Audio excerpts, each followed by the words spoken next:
Shabbat Shalom.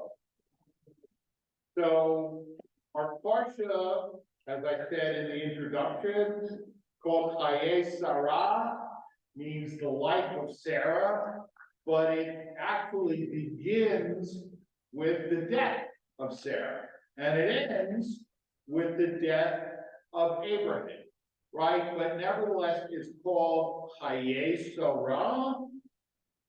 And the question is why. Now, of course, there's a technical reason, right? That the name of the Parsha is the first significant word or phrase, right? But as I said last night, the division into Parshas was not given at sight, right? I mean, it was done by the sages many hundreds of years later. So they were the ones who determined that the Parsha would start here and begin with the words, the light of Sarah.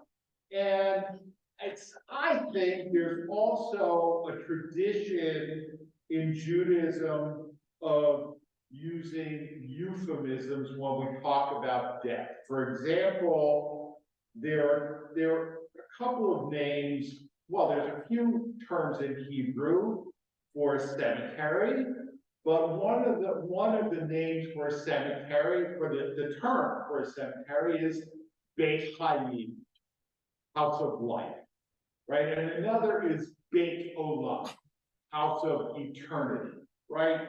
So there's a focus in Judaism on the importance of life, right? Psalm 30, verse 5, I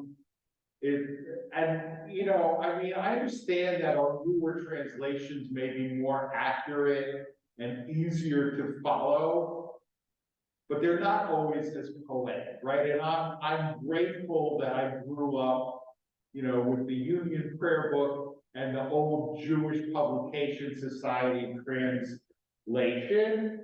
Weeping may tarry for the night, but joy cometh in the morning, right?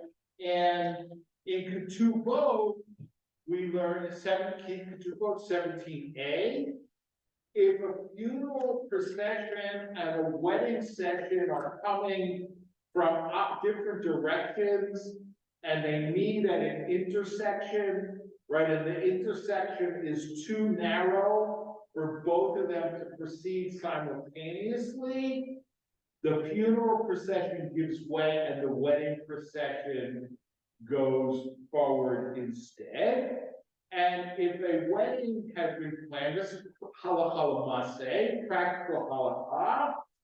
If a wedding has been planned, and even if one of the members of the couple would be sitting shiva, the wedding goes forward, right?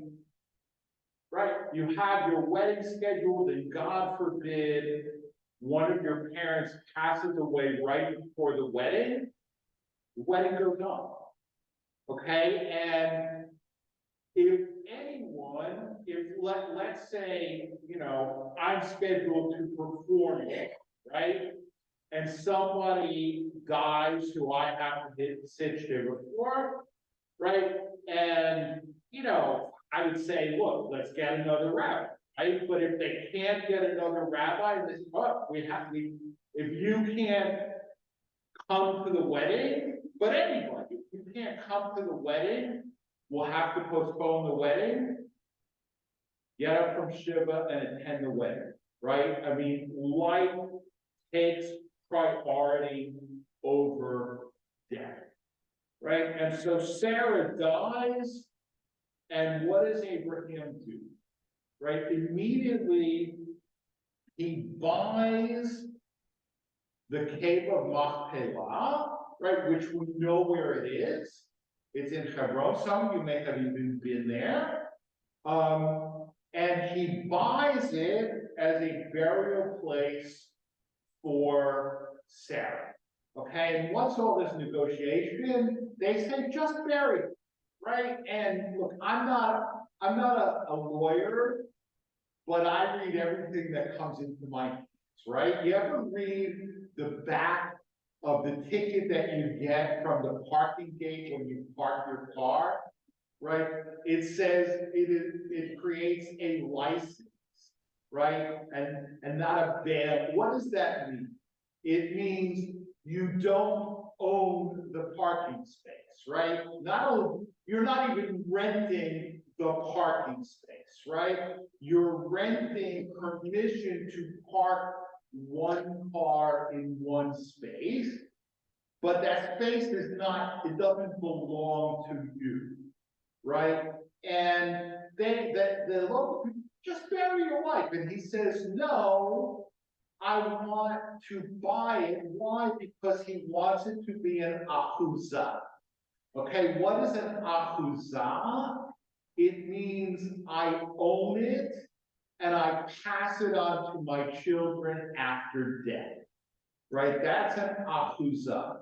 Right? As opposed to, sometimes, right, you might donate your house to a charity and you have life tenancy, right? Which means you can live there for as long as you live, but when you die, you can't pass it on to your heirs. It goes to the charity, right? So this is the first piece of land that the Jews bought in Eretz Israel. So the first thing he does is he buys land, and the second thing he does is he sends Eliezer to find a wife for Isaac. Right, the two things that are necessary for Jewish existence, in my opinion, a homeland and Jewish kids, right? Even in the midst of death, we give priority to life, right? The mourner's Kaddish, not a prayer for the dead, right? Doesn't mention death. And I tell people, and what's the difference between a conservative rabbi and an Orthodox rabbi, right? You're an Orthodox rabbi, people come to you with a halachic question, and you answer the question, and they do what you tell them, right? If you're a conservative rabbi and they come to you with a halachic question, you give them the answer, and they do what they want. What? Or they go ask another rabbi until they get the answer that they want, right? But so people will sit Shiva for 3 days, or not at all, or for a month, or whatever, right? And they'll say Kaddish, for how, but there are rules, right? Again, I'm not the God. It's not my job to make sure you follow the rules, but it is my job to make sure that you know them, right? And why do we have these rules? Okay, I think we have them.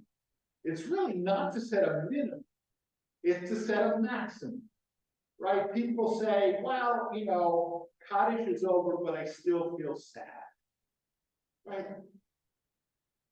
Of course you still feel sad, right? In some way, you're gonna feel a certain sadness for the rest of your life. But the rule is not to say Kaddish until you no longer feel sad, right? It's to say Kaddish for the prescribed amount of time, right? Because we have to go back to our lives. We're still sad. Our lives have changed, but Judaism does not want us to get stuck in mourning, right? And so, a little bit before the end of the Parsha, Abraham remarries and has more kids, and as I said in my Torah introduction, not bad for a 137-year-old guy, right? To have more kids, but he does. And then towards the end of the Parsha,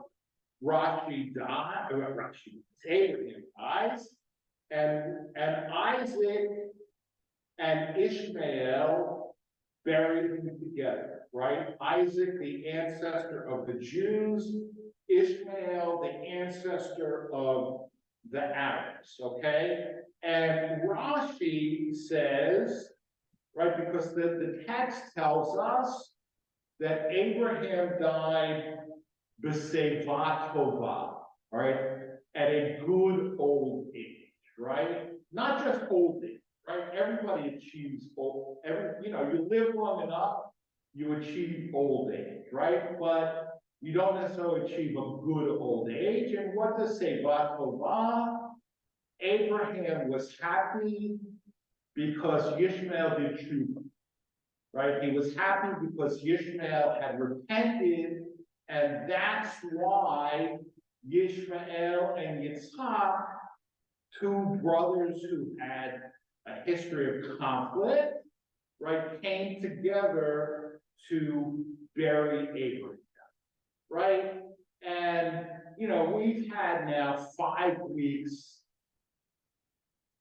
filled with death, right? Filled with Jewish death, filled with Arab, right? Death of the children of Yitzhak and death of the children of Yishmael, right? And can the fact that Yitzhak and Yishmael came together, can that be an omen for the future? I hope so. Okay, I'm not going to get into how it can happen. I will tell you, and I said last week, right? Far be it from me to say there's truth in what I said last week, right?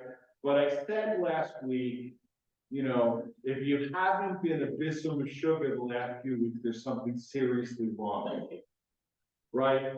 And if you're not more pessimistic than ever, right? But I am simultaneously more pessimistic than I've ever been and more hopeful than I've ever been. That maybe Isaac and Ishmael will, after all of this death, figure out a way to come together. I really hope and pray that this is so. Shabbat Shalom.